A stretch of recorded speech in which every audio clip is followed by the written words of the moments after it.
Hello, guys. My name is Adam Hess, and you're watching the Hess Sports Podcast. Um, I'm live streaming on both Twitch and YouTube. My YouTube channel is called Hess Sports, and then my Twitch my Twitch channel is Diego Warrior 100, which you're watching right here. Today we're going to talk about the games over the weekend. Obviously, we had the Buffalo Bills take on the Kansas City Chiefs in the AFC Championship, and then we had the Buccaneers take on the Packers in the NFC Championship. Um, the Chiefs won 38-24 to advance to the Super Bowl and to represent the AFC, and then the Buccaneers beat the Packers 31-26 in the NFC Championship to represent the NFC in the Super Bowl. So the teams this year are going to be the Chiefs, who are going to try and who are looking to defend their championship from last year against the Buccaneers. This game is pretty historic because the Buccaneers are the first team in NFL history to play in their home stadium for the Super Bowl. It's never been done. I never thought it would be done, but I guess when you're Tom Brady, anything's possible. And anyway, I wanted to just take a moment to talk about the games over the weekend, what I thought. I did watch the highlights, and I did watch a little bit of the Buffalo Bills game, off and on while I was working. Just to glance at it. And the Buffalo Bills, I thought, played a pretty good game. It's just that they didn't score enough, and they started off red hot, and then they kicked a field goal right. They got a field goal right off the bat, and then they go up 9-0, and they missed the extra point, but they go up 9-0, and in my opinion, it's still early in the game, but I think that's a pretty good start for the Buffalo Bills. The Chiefs, however, are just really good, and if I pull up the box score real fast, the Chiefs had the Bills beat on first downs. Chiefs had 29 first downs to the Bills 24 first downs. The Chiefs were better on third down, but not by much. The Chiefs were 6 of 10 on third down, and the Bills were 5 of 14 on third down. They both were good on fourth down. The Chiefs outgained them in total yards and passing yards. The Bills outgained them in the rush yards. The Bills ran more plays.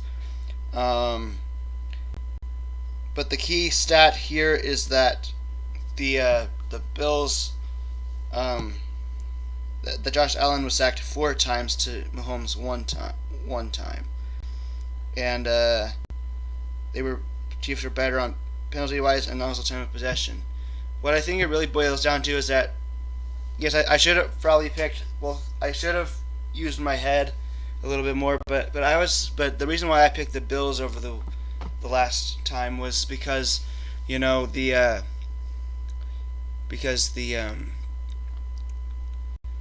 thing is that Mahomes was coming off a concussion, right? And yes, he cleared the concussion protocol, but when you have an injury like that or something, you never know how much they're going to practice and what they're going to do, because the goal is to keep Mahomes as healthy as possible for the Super Bowl, right? That's what you like to do, and I thought, and we would have, and it was interesting to see what the game plan would be. Now the Bills I think are about a year away still. I think they still got a lot of work to do in terms of team building. They've been building for a while now, but I still think they're a little bit. I still think they're a couple pieces away. they had some success this year. When they signed Stephon Diggs, that was a pretty good pickup for them, and then they also had that was a pretty good pickup for them. And Josh Allen got loads better. I think he should be the MVP because if you think about it, the Bills, the Bills are relevant again this year because of Josh Allen and a lot of the pieces there. So you can make a case for him as MVP, and the Chiefs, are going to score. It's just a matter of if you can stay with them. You gotta. Some teams that are high scoring. In order to beat them, you gotta make sure you stay with them because they're most likely going to be in the lead the entire time. So when you're playing them, when they get a score, you yourself gotta go down there and score now. You can't dilly dally around because if you punt too much, then you're gonna then the score's gonna look like what it did, yesterday. And I think the Bills will get better after this. I hope it's not. I think contracts wise, I think they're in a pretty good spot. I think the only thing they can do is get better. And in all reality, I think the Chiefs are the best team that could potentially beat the Buccaneers. So that's I guess that's the silver lining here, is that the Chiefs are probably the best team that we have to take down the Bucs. The over on the NFC side, you have the Packers take on the Buccaneers, and in my opinion, I watched the highlights today because I watched a little bit of the game before I worked, and then I had to go into work, so I didn't really get to watch the full game. We turned it on at work, but because I had to work, so I watched the highlights this morning, and from what I've seen, from what I watched the highlights, and they detailed all the drives, or the most important drives, not just the scoring drives, I think. But the thing about the Buccaneers and Packers, the Buccaneers have already beaten the Packers this year, right? And you saw the Buccaneers go right down the field and score a touchdown, right? Was that their first drive? Did they score on their first drive? Let me see here. 1 second.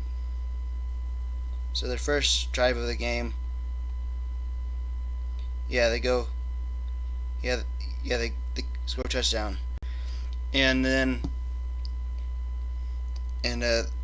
credit to the Packers for not allowing them to get another touchdown until they got another touchdown. But once Buccaneers got 14 points to Packers 7, I believe at that point it's yes you want to get points whenever you can, but knowing the way that the game is going, you don't want to there's points in the game where settling for 3 is not conducive, because let's say, and I'm not saying you would have gotten the fourth down there, but let's say, but instead, as opposed to kicking a field goal at the goal line right there, you go for it and you get the touchdown. It's now 14-14 instead of 14-10, and it's easier in my opinion because it keeps your confidence to stay at, if the Buccaneers scored again, it'd be 21-14 as opposed to 21-10, and I think you would probably feel more confident if you right, because the scoring summary was Buck scored to make it 7-0. Then the Packers scored 7-7 to make it 7-7. Then the Bucks scored again to make it 14-7. Then they kick it on 4th and 6 at the Tampa Bay Buccaneers 6-yard line to make it 14-10. and then the Buccaneers get a touchdown right at the end to make it 21-10. In my opinion, that is a 21-10. I Perhaps if it's 21-14 at that point, maybe the Packers have enough confidence to keep going. And I'm not saying they never lost confidence, but I think you'd rather be at that spot because. And I'm not saying that the Packers would have scored after the half, but I definitely think that the field goal for the Buccaneers, as opposed to going for it, was a win for the Buccaneers. And you got Aaron Rodgers. When you're in the NFC Championship, everything is you gotta basically, you know. Um, I think at that point you should have gone for it. I'm not saying you would have got it, or perhaps, you know, or maybe at that or maybe in the third quarter when the Packers scored to make it 28-23. They decided to go for two at that spot. I think it would have been a better decision to just kick the field goal and make it 28-24 because now you're down because as opposed to being down 5, you're only down by 4. And perhaps if you kick another field goal you're down 28-27 before they score again. And you keep it close. The way the game was going was that it didn't look like even with the 3 interceptions that Brady threw, Brady didn't really have too much trouble getting down the field and scoring. And that's another thing with the Packers. Just like the Bills and just like the Packers, you got to stay with them, this is a team. The Buccaneers are the same team that beat the Packers 38-10 all the way back at the beginning of the season, and I would have thought that, and it's just unfortunate because I would have loved to see Aaron Rodgers take on Mahomes or Josh Allen, but nevertheless, it's a great accomplishment for Brady. He got 10 point. This is his 10th Super Bowl appearance. It's definitely hard to bet against Brady. So we'll see how the Super Bowl plays out. But also credit to the Buccaneers as well. Credit to the Buccaneers too because they could have, sometimes when a team starts turning the ball over, sometimes that sometimes turns into a lot of points for the other team. And credit to them for not allowing that to happen. How many points did they give off? How many points did they get off of turnovers? So let's see here. So Brady's first interception.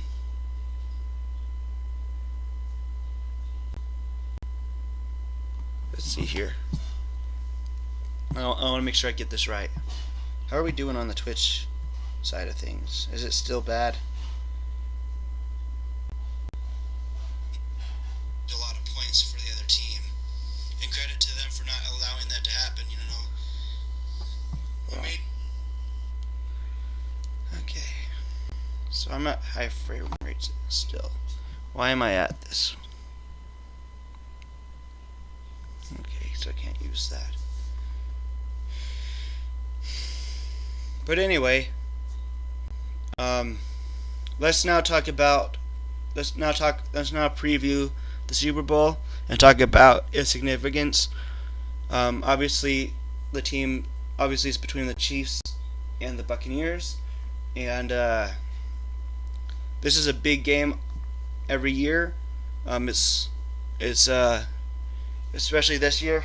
The Super Bowl is in Tampa Bay this year, and as I said before, it's the first time in Super Bowl history where a team where a team will represent where a Super Bowl team will play in its home stadium. It's never happened before.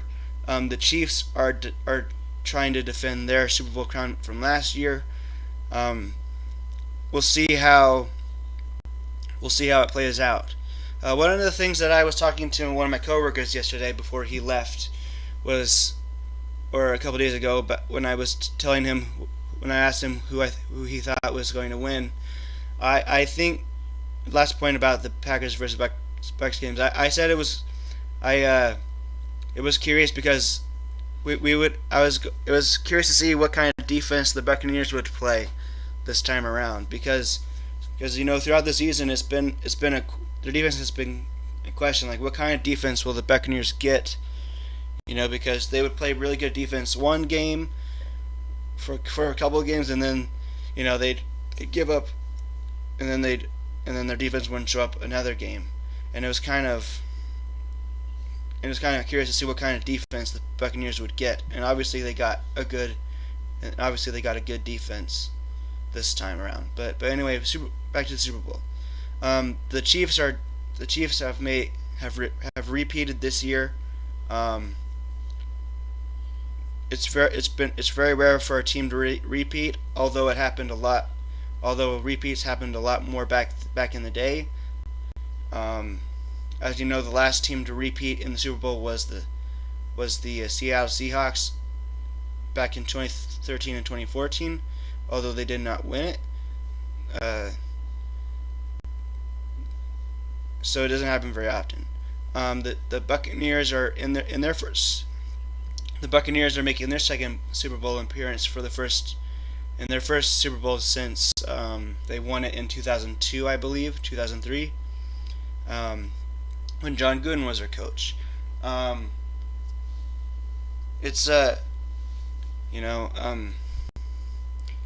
think it's going to be a pretty good game. I do think it's going to be a pretty good game. You have Patrick Mahomes take the new phenom taking on Tom Brady, who is the greatest of all time, the greatest quarterback of all time. The old guard. In a battle of the ages. If it's going to be interesting because I think on paper the Chiefs have the better team, but it's always interesting because Tom Brady's on the other sideline. I made the mistake of betting against Tom Brady this year. When he was a New England Patriot, I said I would never bet against Tom Brady or the Patriots ever again because of especially after that Super Bowl when they came back from 28-3, or after that. Actually, no, sorry, I would never bet against the Patriots again after that 2014 Super Bowl when they beat the Seahawks. Because. So when the Falcons were up 28-3, I remember telling people it's not over yet because it's Tom Brady and he's known for doing this. So it wasn't a shock when the Patriots came back on the Falcons for me because they did it to the Seahawks, even though the Seahawks should have ran it in on the 1 yard line, But the Patriots are known for doing that, and Tom Brady is also known for doing that. And so after that moment, I said I would never bet against Tom Brady again. And I say that, but I always do. and then he shows me why I shouldn't do it. So it's going to be interesting because for Patrick Mahomes, this is a legacy builder for him right now. If he were to beat Tom Brady in the Super Bowl and repeat as Super Bowl champions, it would be a pretty good feat and a big legacy boost because Mahomes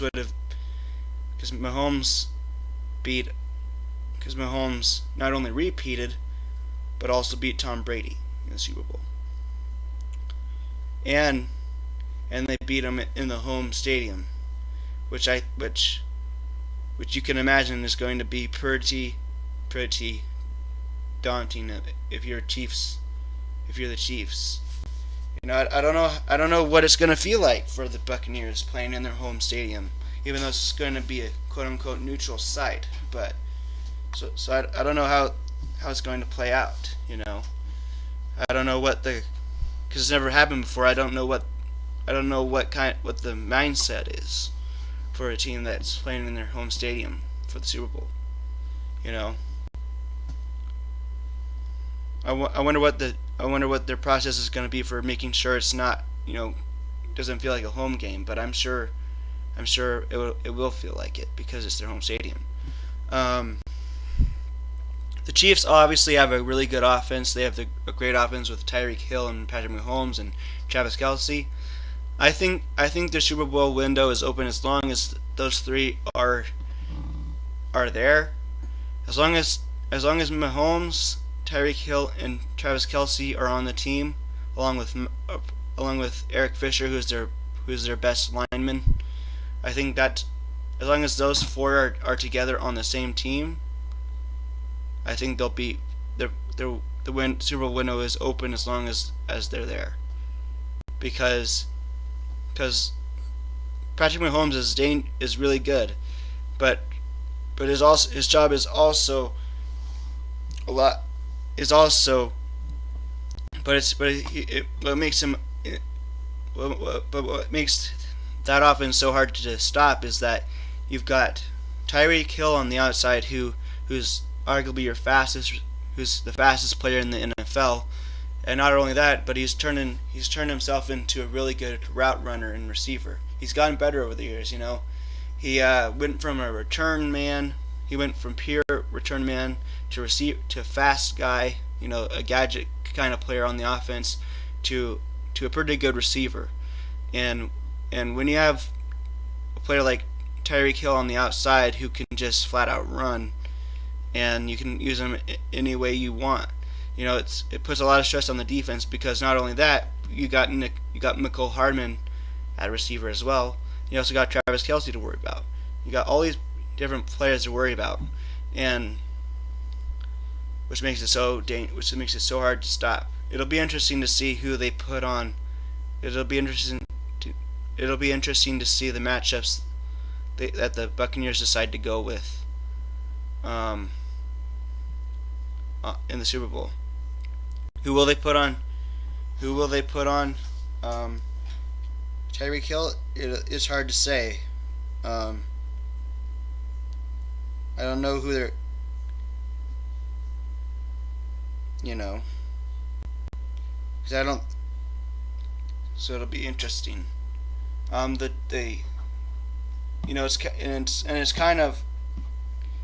It's kind of the same thing on the Buccaneers side of things, but as well, except their offense is more methodical in my opinion.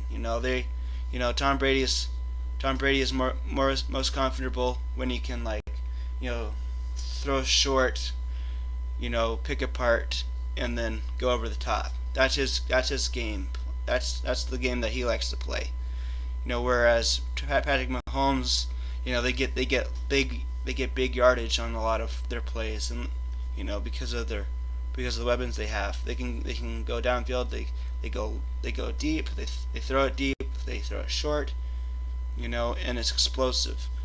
Tampa Bay's also got a pretty explosive offense, except their execution is different. I think the Chiefs' offense is a little bit better, but it'll be interesting to see who they put on Mike Evans on the Chiefs. Who the Chiefs put on Mike Evans. Who's going to cover, Chris Godwin. Who's going to cover Antonio Brown. It's interesting because you got three really good receivers for Tampa Bay, paired with a Hall of Fame quarterback in Tom Brady, with an okay running game, except they don't run it. Except they don't really have a running game. but they did look like they could run it on the Packers. And they also have and then on the Chiefs side, you have Tyreek Hill and Sammy Watkins and Mecole Hardman and Patrick Mahomes and Travis Kelce. So it'll be interesting to see. Now which defense? Now I think what it will come. Now what I think it'll all boil down to is which defense will come up with a stop, because this will either be a shootout, which is most likely, and it'll come down to one. It'll come down to some key stops. It'll come down to which defense can get the last stop of the game,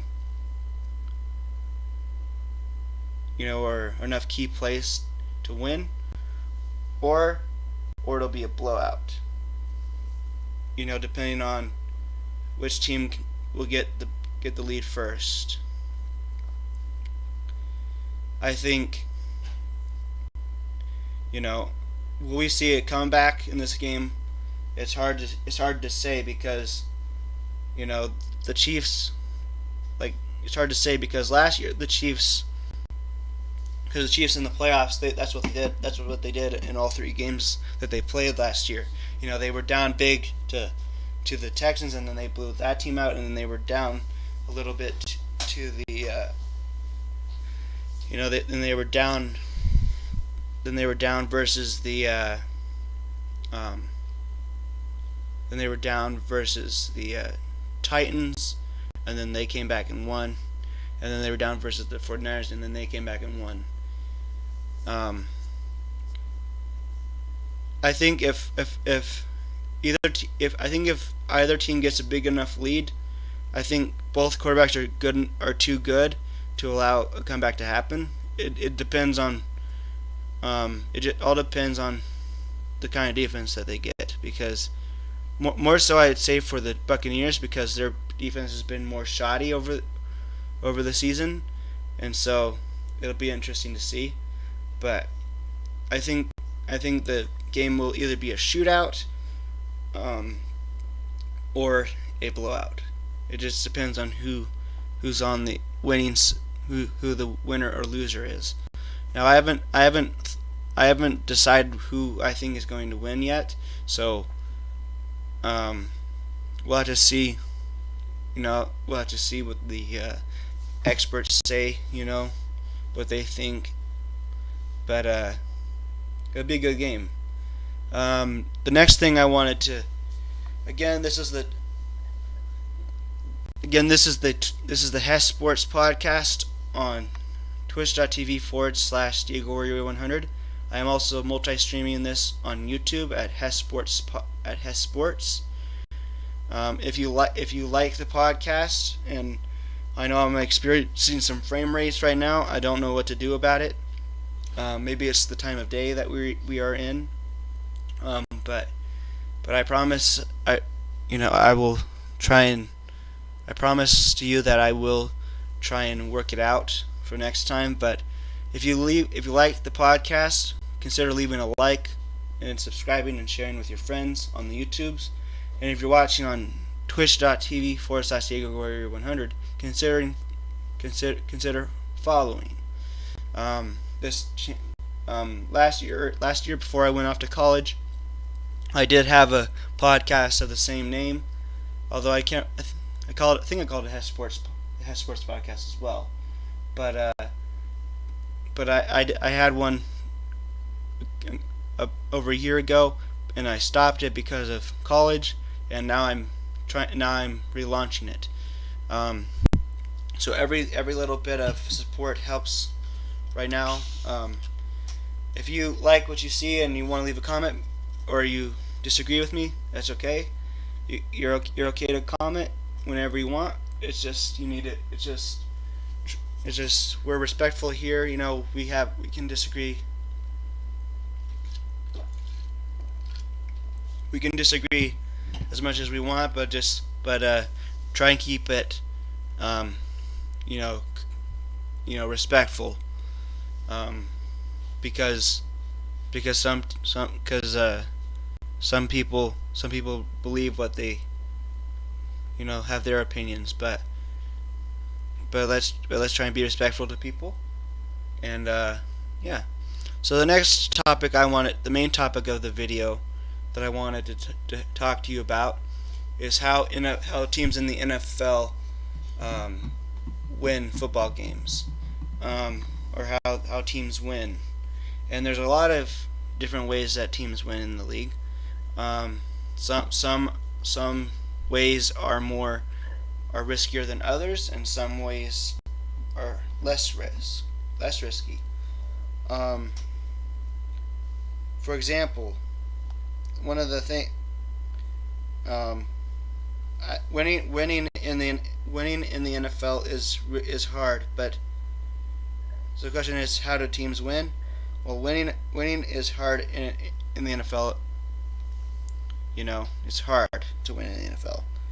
I would say the riskiest way to win, at least from what I have seen, is when teams use the salary cap to its max by loading up.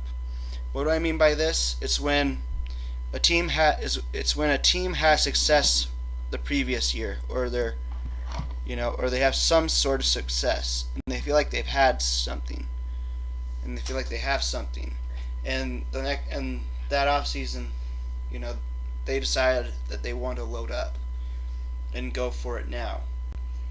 I think that's the riskiest thing you could do, because at that point it's Super Bowl or bust, right? And and and if you sign all these players and it doesn't work, and the team's not cohesive, which is most likely to happen, then you don't then it's kind of then it's unfortunate, because now if you want to change things up, you can't. And I think that's what the Cowboys found out this year, is that they brought in all of these pieces, and their defense, they brought in all of these names, right? And and their defense was really bad this year, and then mostly because of injury, but their defense just wasn't very good. One of the worst, probably, I think the worst in the NFL this year, even though they did get better. But I would say that the teams that have done this recently is the Los Angeles Rams, and obviously the Tampa Bay Buccaneers. The Rams made the Super Bowl. The Rams made the Super Bowl in 2018 to 2019, the 2018-19 season, and I think and they decided to load up, and go for it again. It's good and all, but I think the Rams were still a couple pieces away. It, and when you have also the other thing too is when you have injuries. Injuries are always a part of the game. So if you load up and because Super Bowl or bust, you don't really have much wiggle room to make moves because of all that cap space that you don't have anymore. So in order to make a move, you're going to have to get rid of one of those pieces that you just paid a lot of money for. And if the contract is and if it's a high contract and the player is a little bit older, it's going to be hard to find someone who will take that deal, And it's good if you win now. It's good when you do make it, like the Buccaneers did. But it's risky nevertheless. And the Rams never looked the same after that Super Bowl run. They haven't quite looked the same. They were better this year, but last year there were some questions. Todd Gurley. They decided to get Todd Gurley all the money. They kept Cooks on the team. They kept all these people. They paid everyone. They gave everyone the bag, and they struggled last year. And there was quite, and obviously they got rid of Todd Gurley, who they sent to the Falcons, whatnot. So I think that method is more short term rather than long term because of what I just said. The next way a team wins is through the draft, which most teams do. The Packers are notorious for doing that. They draft, but they don't use free agency very much. They believe that the players that they draft will develop into pieces. Will develop into good pieces later on, and most of the times they do. But if you have holes in your defense and if you have glaring issues in your defense or your offense, that drafting is a very risky thing to do, or drafting is a random thing, because you could draft someone very high. You could draft someone high, with a high pick, but they don't work out, or they're not what you need right now. Maybe they turn into something later, but if you have glaring issues on the on your team that you need to fill, it might be a good idea to use the free agency. The next way a team wins, and this is what the Seattle Seahawks tried to do. It worked because it won the Super Bowl. It's build on one side of the ball and find a quarterback and run the ball. Play good defense, have a really good defensive unit, and then keep them for as long as you can. This is a good method, but the thing about NFL defenses, and I think this is what we started to see with the Denver Broncos, who also had a really good defense back in 2015 to 2016, was that sooner or later those defensive players get older, and I think in order to keep a defense, fresh, is to decide who you're going to is first, number one, decide who you're going to keep on your defensive unit. The Seahawks decided that they didn't want Bobby Wagner to leave. They have him still. Decide who you want to keep first, and then over the years find out who on your team, who of your players that you would say are good players, which one are you okay with sacrificing in order to keep the defense fresh? Because when players get older and they can't, and you see a lot, and they're giving up plays that they didn't last year or the year before, then you're then your defense kind of falters a little bit. So it's and I think that's the problem that the Denver Broncos have run into. They tried to keep all these players, too long. Von Miller, as good as he is, as good as Von Miller is, he's only one person, and obviously you had DeMarcus Ware retire, you cut TJ Ward, who's no longer there, you let all these other people walk, and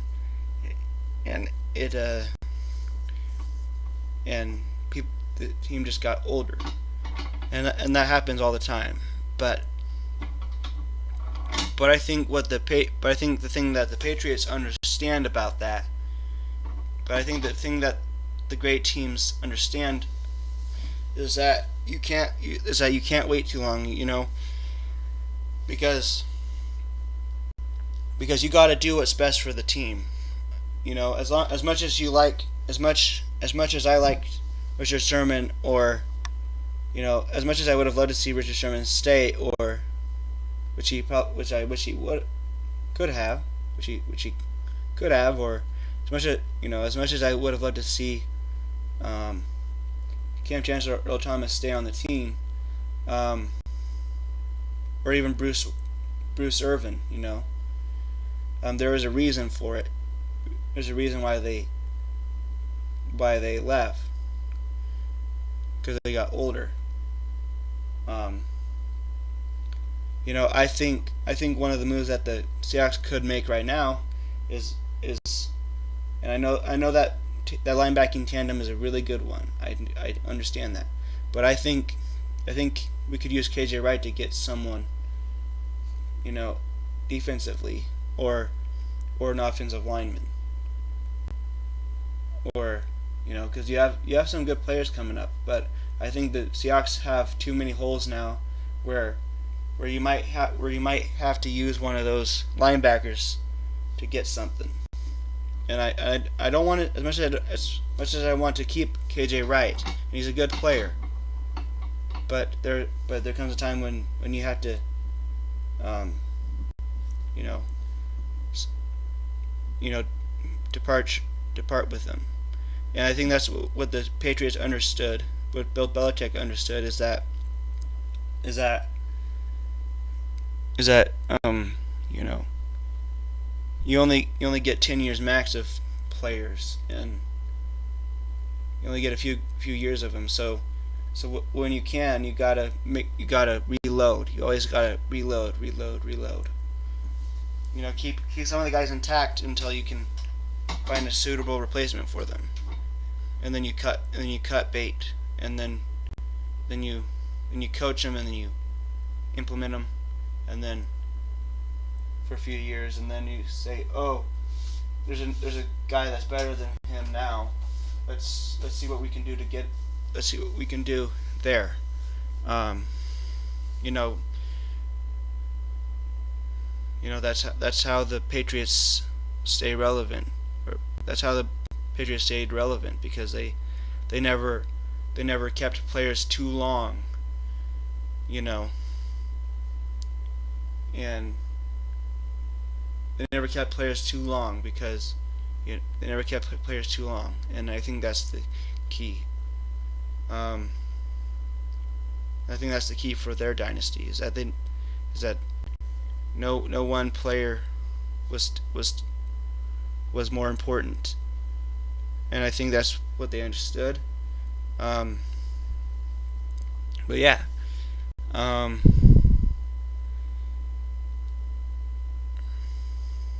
Yeah. Another. Yeah. So what do you guys think about that? What would you guys say is another? What would you guys say is another way teams win? Leave a comment at the end of the video.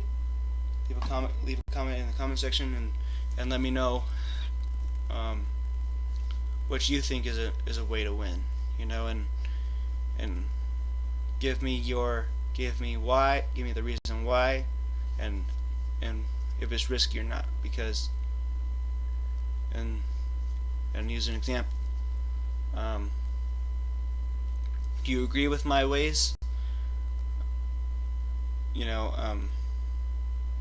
I would say another way to win is to try and cash in on the new fad, which is what teams have tried to do. They wanted to try and get a guy like Sean McVay on their team, so they started hiring the new hot coordinator, and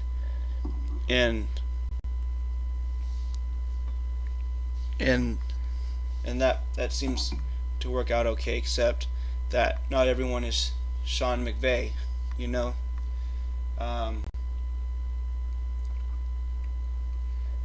got to know how, or you're trying to copy a method, or you as a team is trying to copy a method of another team that's got their own method, like people trying to copy the Patriots. What people don't understand about that is that when you hire someone from Bill Belichick's staff, you know, you expect to have success because he came from Bill Belichick's staff. Well, Bill Belichick has the most. Well, we all know that Bill Belichick has most of the control over the team operations than his coordinators and whatnot.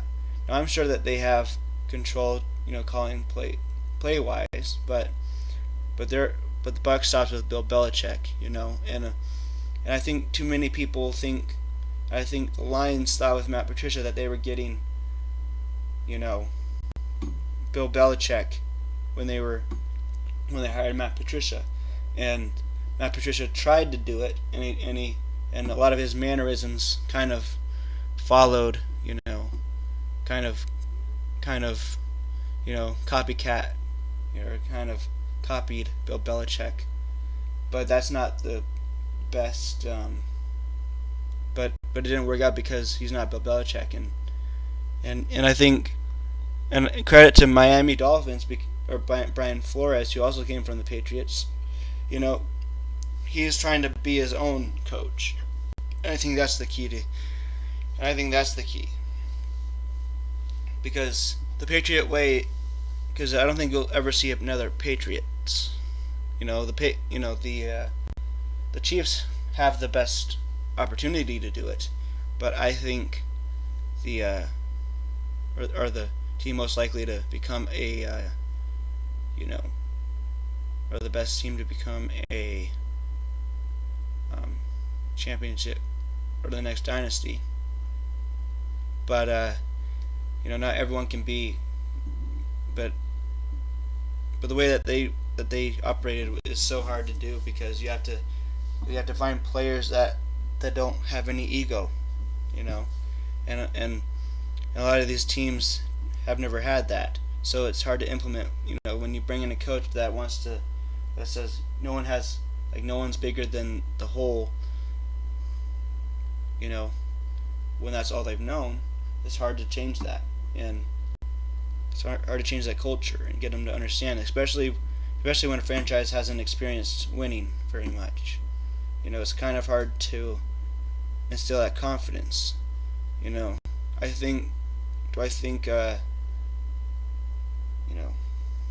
Anyway, that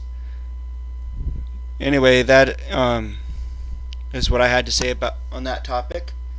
The next thing I wanted to talk about is I would love to start is one segment of the show. I would love to start a segment where I talk about the Oregon State Beavers, and just kind of talk about the history of them, and where I see the team, and where I think they are at right now.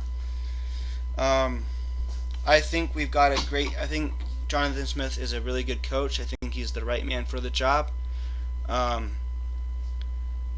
We had Mike Riley for a lot of years up until 2014 when he decided to take the Nebraska job, and I think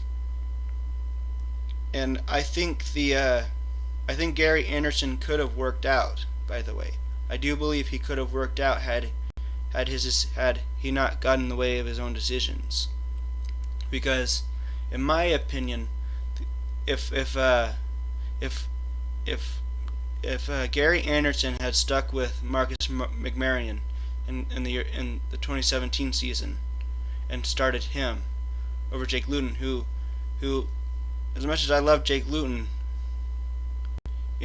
I don't think he was the right man for the job at that point. He wasn't the kind of quarterback that Gary Anderson's offense caters to, because when they hired Gary Anderson, they were trying to increase the tempo. They were trying to modernize the offense. The Beavers under Mike Riley were were like a pro style offense. You know, they ran the ball out of the I formation. They huddled and whatnot, and their quarterbacks were pocket passers with not much speed to them. You know, and the idea behind Gary Anderson's hire was to try and was to try and capitalize on the spread offense and update it so we see a little bit more up tempo and more no huddle and perhaps a more mobile quarterback. And in 2015, Gary Anderson's first year, we had that when we had Seth Collins as a quarterback until he got injured. But I think that was the kind of quarterback that Gary Anderson's offense fits most, and I think McMarion was the best quarterback for that system because not only could he run a little bit, but he was also careful with the ball. You know, he didn't turn the ball over much. He made good decisions and he played really well in 2015 when he was a starter for the Beavers in the Civil War that year in 2015 when they came back and they had that big rally. He played really well in that game and then he got the start again versus Arizona in 2016, and then he played pretty well and he threw 5 touchdowns in that game, and then he was the quarterback for that game against the Ducks in 2016 when the Beavers ended that long win streak. You know, Ryan Nall was a big part of that win too, but I feel like the offense under McMarion looked a lot more efficient when McMarion was a quarterback as opposed to Darryl Garretson or Luna at the time. You know, and I think it was unfortunate when they decided to go with Luton, the new guy, over McMarion because McMarion transferred to Fresno State and we saw what he did and if you didn't pay attention to McMarion at Fresno State, you know, they went 11-2 both years.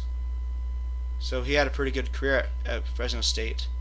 So I think the momentum that Gary Anderson had built, I think he lost when he decided to go with Luton as opposed to McMarion in 2017. And I think that's ultimately what led him, and because he started losing, you know, I feel like that's one of the reasons why he decided to leave mid-season because they weren't beating anyone. And who knows if that who knows, that may have happened anyways if McMarion was a starter. But I think what we saw from 2016, you would have thought that like McMarion, with how McMarion looked in the Civil War and against Arizona, that he would have gotten the job.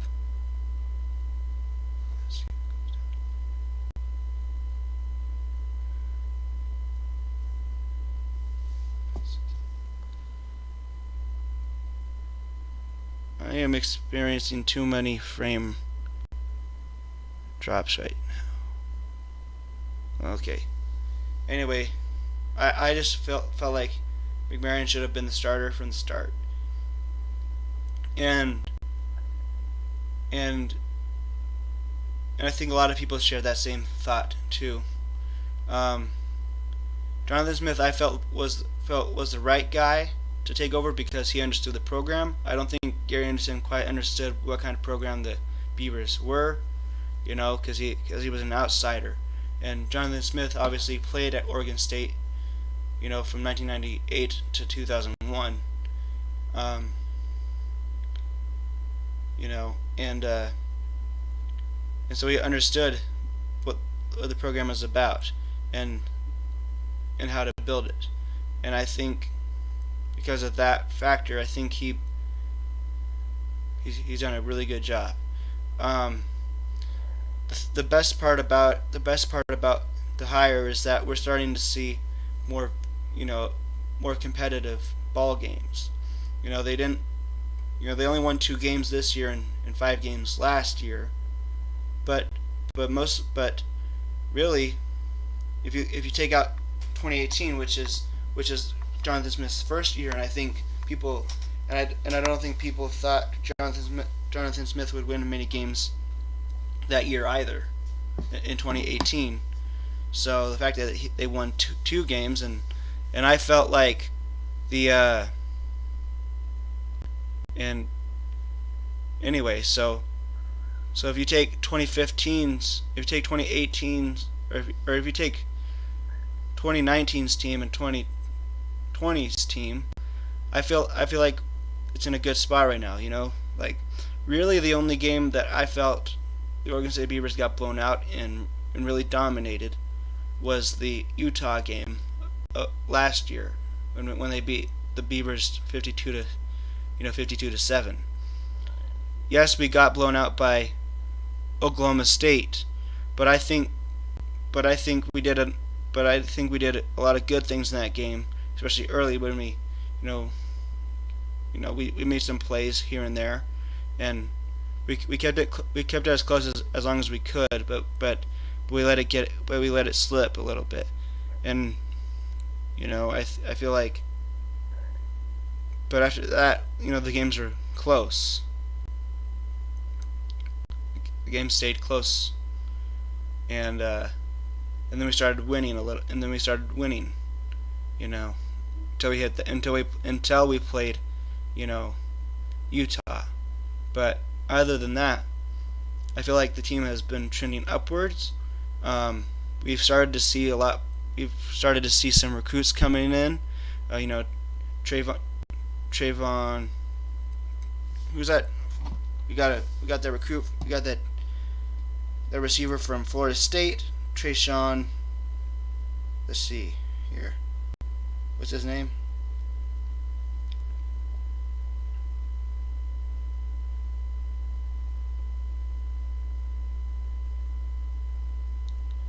We got Trayshawn Harrison. And then we got that kid from. We also now got that kid from Georgia coming in. We got a lot of players coming in now that are pretty good players. We recruited the number one running back in Oregon. We got in Demir Collins. We got another running back from South Carolina named, I can't remember what the running back name is. But anyway, we started to see the recruits. So it's definitely trending upwards. Why is and I know this year was the 2019 season. I know 2020 wasn't exactly quote unquote a real season. It didn't really feel like a real season, but it was, because and people will say, well, Oregon wasn't at full strength because of all the opt-outs and the injuries and a new quarterback. But a win's a win, and I think the fact that year two, that Jonathan Smith beat the Ducks in year two of his, or in year three, in his in this year, is very significant, because prior to that, if you go from 2007 to 2016, which are the two times that they've won, all the other games have been pretty much blowouts, except for 2009 and 2013.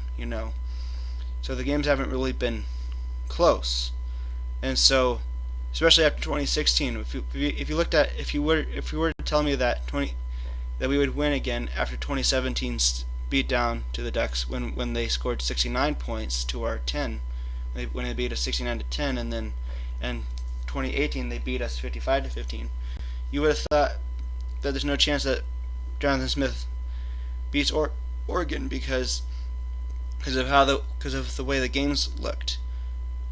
The games were going, and Oregon's starting to pull in some of the best recruits that they've ever had in their program's history. In fact, this year they pulled in the best recruiting class that Oregon's ever had in their history, and some of those people coming in this year. So, and the fact that they beat them this year, I think is a good sign for the Beavers because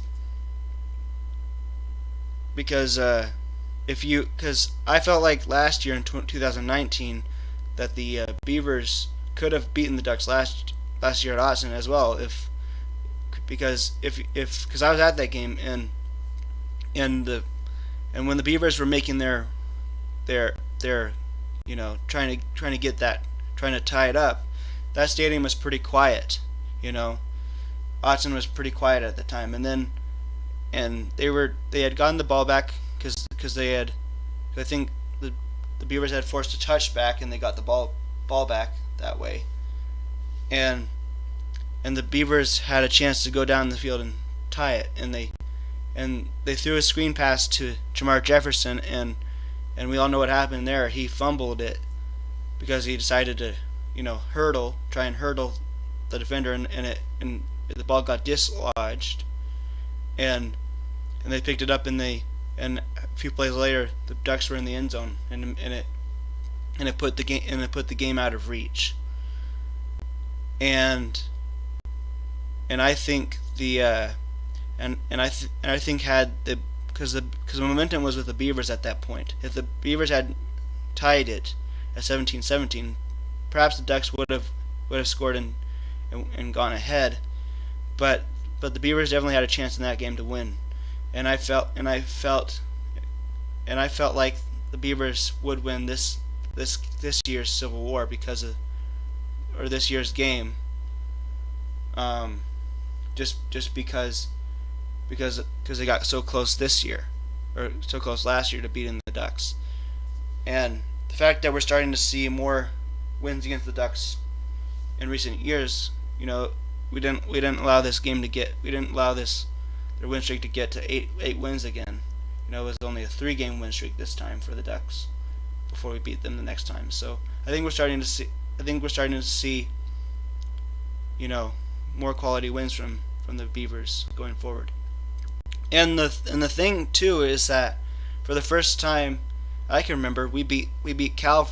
We beat a team for the second straight year. We beat Cal. We beat Cal last year, and then we beat them this year. I can't remember the last time we actually won 2 games in a row versus an opponent. I can't remember the last time we did that. So it's been a while since we've done that. So that's a good start. The one team that I think Jonathan Smith will have to figure out is Stanford. Stanford is an annoying team, and Oregon State did not beat them once in the decade. From 2010 to 2020, Stanford did not lose one game to Oregon State. And that's the one team I think that Jonathan Smith will have to figure out, as well as Washington State. I don't know if we're quite on the level of Washington yet, but we're definitely better than what. But I think Washington State's definitely a team that we'll have to beat eventually, or be good enough to beat eventually. And then Stanford's also one of the teams that we're gonna have to figure out how to beat as well, because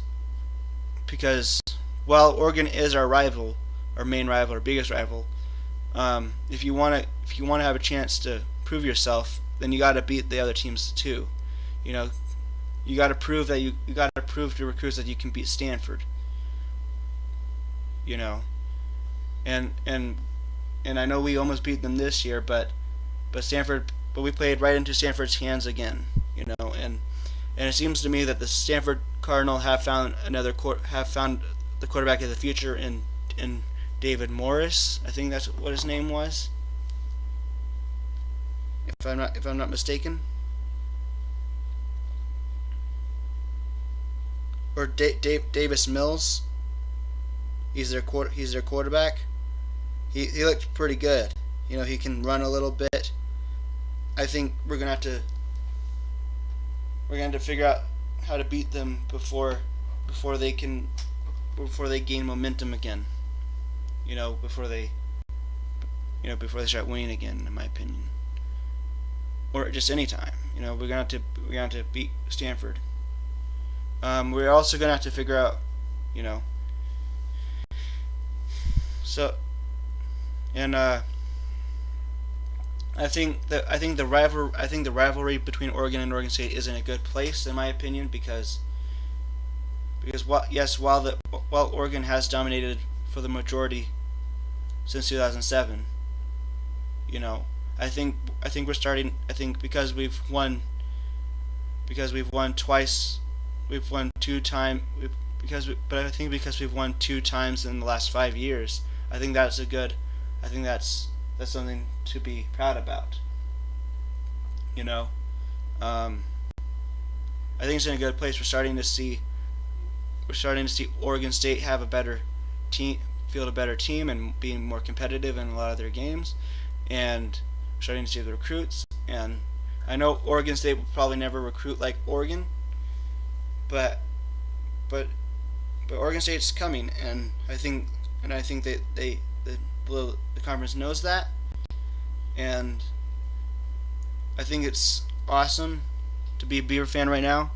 It's just too bad that we couldn't be there to watch the Beavers win, but but hopefully next year we will be able to root for our team again. Um, that's what I'm hoping for at least. That's the thing that keeps me. That's the thing that I look forward to the most. It's as a Beaver fan, it's being able to sit in the student section for one last year and attend and celebrate with the people there and watch our team, you know, because for me, I've been a fan since 2006. I went to my first game in 2009. Um, I'm a huge Beaver fan, and people think that the Beavers have always been bad, but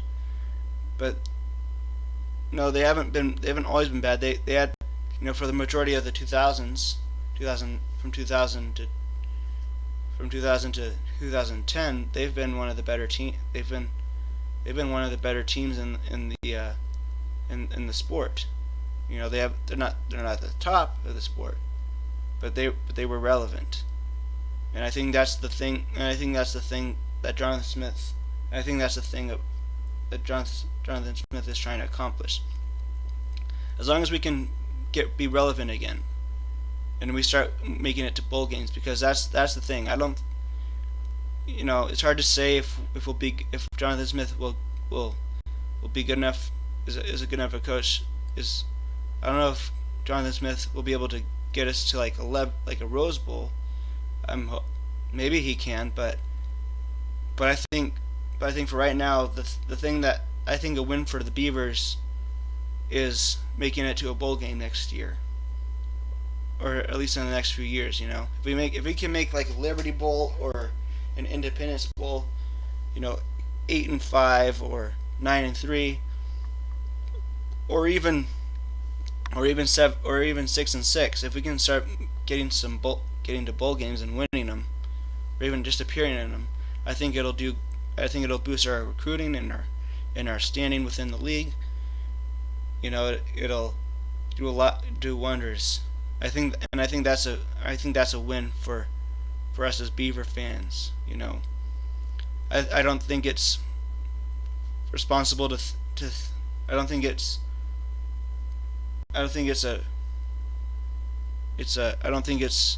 realistic right now that next year we'll see 11-1. We'll see an 11-win team from our team. I think the one thing that I say Jonathan Smith will have to figure out is how to start the season hot, strong, because one of the problems with Mike Riley, and I think this is one of the things that I saw, one of the knocks against Jonathan Smith this year, was that I saw one comment that said, I thought Jonathan Smith would have learned from Mike Riley to not start out slow, have his players ready to go week one, because if we have preseason next year, I think we're going to make sure we start out strong in the preseason. Make sure we're ready to play. How's it going, Andy Rex? How's it going? I am doing a I am doing a sports podcast. I'm talking about the Beavers right now. Um, I think that would be a win for us. But Jonathan Smith has going to have to figure out how to get his players ready for week one and start out strong. You can lose week one. It's perfectly fine to lose.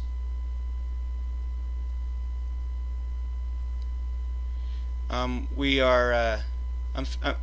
I apologize if you're experiencing frame rate. I don't know what to do right now. Sometimes last time I did this I didn't experience any frame rate drops, and I've tried my best to mitigate it. But we've been having some frame drops a little bit today, so apologies there. I think I think you can lose week one, but it depends on how you lose week one. I think because if you come out of the gate to start the season and you lay an egg, I think that's kind of I think that's kind of a I think that's a negative for your team, because you want to come out strong even if you lose your first game. At least you want to be competitive. I think the most important part about 2016 team was that one of the differences was that they played Minnesota that first week, I think, in 2016, but they kept it close, right? They played a good game, and that carried on the rest of the season, right? Same as in 2019, the Oregon State Beavers, even though they gave up 50, even though the game ended up being 52 to 35, I think that was the final score of that game. At least Oregon State made some plays at the beginning of the game, to keep it somewhat close, even though Oklahoma State was probably too much for Oregon State at that time last year. It was still a pretty good showing, and I think in that game there was a lot of stuff to be happy about, and a lot of things to work on, but ultimately it was a good start for the season, and then it carried the rest of the way, and we won 5 games last year, I think the way you start out the season is sets the tone for the rest of the season, because then you feel good. Like, even if you lose a close game, losing's never fun, but if you can, but it's how you lose. I think it's how you lose that makes the difference. If you lose a close game, if you lose close, well, there's some positives there, and there's some good stuff right there, and that's a confidence boost. You can use that to build confidence. We were almost there, you guys. So we just got to learn how to, we just got to learn how to win. And I think that's the thing that Jonathan Smith has to be better about, because otherwise, we'll the same questions will be, the questions will always be like, well, how will the Beavers start this year, or how will they start next year? Well, they started out pretty good this year, and the next year, they got blown out this year. I thought they would have been ready to play this year. So I think that's something that they've got to make. I think that's something they got to watch for, and to be honest, I think it'll be fine because this year they did not have much of a off season to be together. They did a lot of Zoom meetings, where they did remote OTAs and whatnot, and so they weren't on the field practicing together much. And they started practicing because they heard that their season would start at the beginning of the fall, and then it was canceled, and then they stopped practicing, and then they started practicing again. So it was really just not an ideal situation, and I think that had some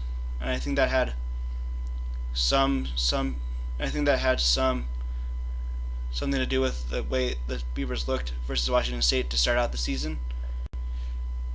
because in my opinion I thought we would have, because I think we could have beaten, because Washington State beat us and we didn't look very good in that game. And I think this season, because I think next year, because hopefully we'll have a preseason, an off season a full off season to actually, if our players actually have a full off season to train and get ready, I think you'll see a stronger, a better product, especially if we have preseason games to play, because the idea behind the preseason games is that, the non-conference games, is that the beginning of the season is that, you work out the kinks before you get to the conference, so that you're at your best when you enter the conference, when you enter conference play, So that's all I had for today. I'm sorry. Again, this is streaming on both twitch.tv/DiegoWarrior100 and also on YouTube at my YouTube channel called HES Sports. I talk about the NFL, college football, and also NBA. Today I talked about the NFL, and I reviewed the games over the weekends, which were between the Buffalo Bills and the Kansas City Chiefs, and then also the Buccaneers and the Packers. The Super Bowl itself will be between the Chiefs and the Buccaneers, and as I said before, it'll be the first time in Super Bowl history where a team playing in the Super Bowl will play in its home stadium. The game was in Tampa Bay this year. The game is in Tampa Bay this year, and the Tampa Bay Buccaneers are the team that are playing in there, or one of the teams that are in the Super Bowl. And so I talked about that, and then I talked about, and then my main point of the video was how teams win and how teams in the NFL win, and then I talked about Beavers. So if you liked it, make sure to leave a like. Again, you're watching this on twitch.tv/DiegoWarrior100, and also if you're watching this on YouTube, it's HES Sports. It's HES Sports. Make sure, if you like what you see, make sure you leave a like and subscribe and share with your friends. Consider leaving a comment on what I can do better. Be respectful though. If you agree with my opinions, if you disagree with my opinions or whatnot, or what my takes, that's fine with me. Just make sure you're respectful and courteous to other people who are commenting. If you're watching this on Twitch, consider following the channel. I've got a lot of work to do before I get close again to being an affiliate. I do have the followers, but I guess I haven't streamed in a while, and I'll have to make sure I stream on 7 different days again, and stream the necessary hours and whatnot, and also get up my average viewer rate. But I'll do most of that stuff again. So any support helps. As always, thank you for watching. This stuff will stay up on my YouTube channel. I don't know when I'll